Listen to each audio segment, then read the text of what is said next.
Hello, everybody. Welcome back. Welcome back to my Catholic Corner. I am sweaty and out of breath because I just did the Grand Batman Beat Challenge.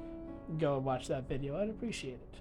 Anyway, on to today's topic. This is the month of June, which is the month of the Sacred Heart of Jesus.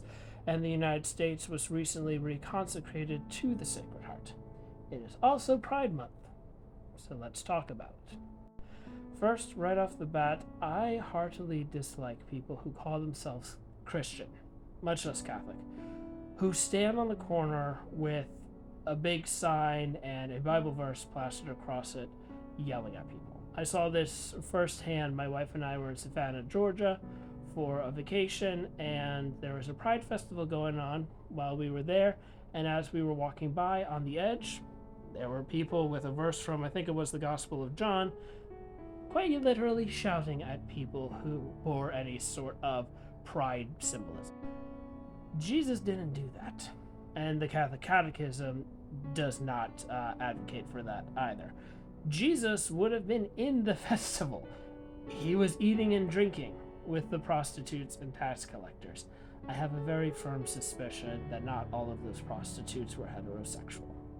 Think about what Jesus did in the Bible.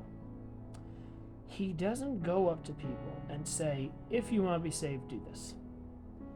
He waits for people to come to him. He doesn't tell the 5,000, well, first you have to stop with adultery and lust and everything like that. No, he feeds them first. He lets them come and then he teaches them. John the Baptist did the same thing. John the Baptist was very harsh, but it was to the people who came seeking him out first. Attraction first, then the teaching. It is, I feel, very anti-Catholic to be telling people what you're doing is wrong before you give them any reason to do what is right.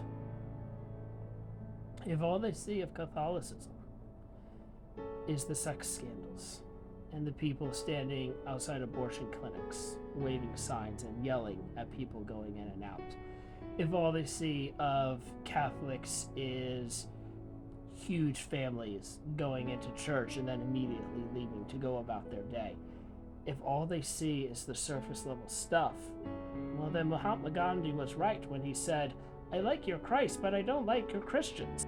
I love the Catholic Church. I think it is the only truth. That's why I'm raising my kids in it.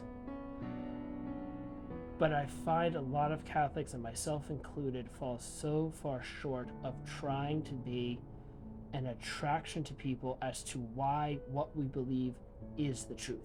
It is, and anyone who spends more than a few minutes actually studying the Catholic teachings, I really believe, starts to get an understanding that, yes, this is the truth.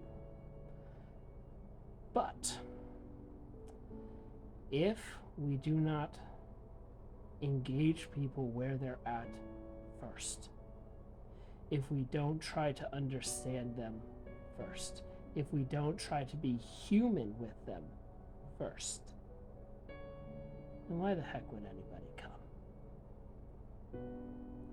As always, love your comments. Let's have a discussion. God bless everybody. I'm gonna go drink some water. Real quick, forgot to put this in. If you want a good real-life version of what this looks like, check out Father Casey of the Order of Friars Minor. Check out his TikTok. He and his fellow priests are doing a fantastic job actually living out what I'm talking about. I'll tag him in the comments. Father Casey, I hope you don't mind me giving you a shout out, because you guys are doing wonderful work. Praying for you.